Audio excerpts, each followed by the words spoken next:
Ujú. ¿Es tío Ruye siempre de aquí de la casa? Toda la vida. Qué Toda la vida guapo. lo conocía ahí. Qué guapo. Toda la vida, toda la vida. No sé quién decía, tira algo que os No, quita la no. vista. Digo, yo No, hombre, no. Que No, va, no, además no. dan un servicio terrible. No, no, no, Yo no, no. extiendo la ropa debajo y llueve a terapia y siempre está seco. ¿Ves? Eso es una cosa que la gente no lo suele decir. Y que el solorru y es muy Sí, socorrido para hombre, todo. para todo, para todo, para todo.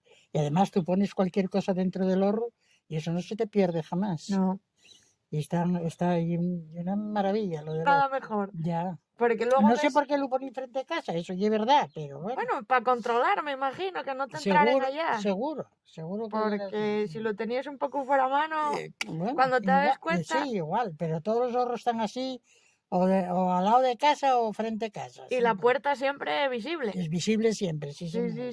sí. Y es curioso, pero Sí. sí, ves los por ahí que lo están Sí, cerrados y tal, y dices tú, oye, que ahí ya... sí. Y es pena porque no lo aproveches, no te No, ventilan. este año es mucho servicio para patata, para todo lo de fuera, Sí, para faves, patates, para todo. claro. Qué bárbaro.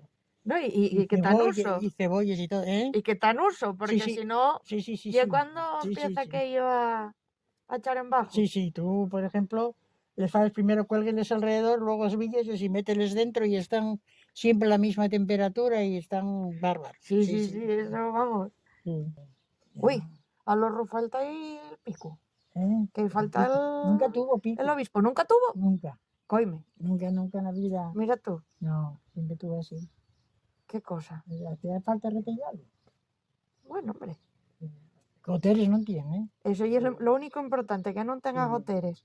Lo que es una bendición yo para secar ropa debajo, ¿eh? O me va, que sí, que sí. Que cuando A ver, llueva o nieve, ahí tienes donde secar. parece una tontería, pero el que tiene un horro o Sí, una panera sí. tiene una joya. Sí.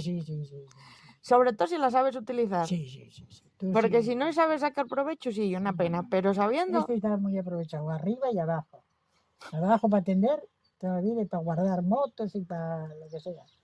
Y arriba todo aprovechado, pero tienes que aprovecharlo, porque ahí y una nevera natural. sí, Sí, eso totalmente. y una nevera natural. Te mantiene la misma temperatura, es Eso es increíble. siempre, sí.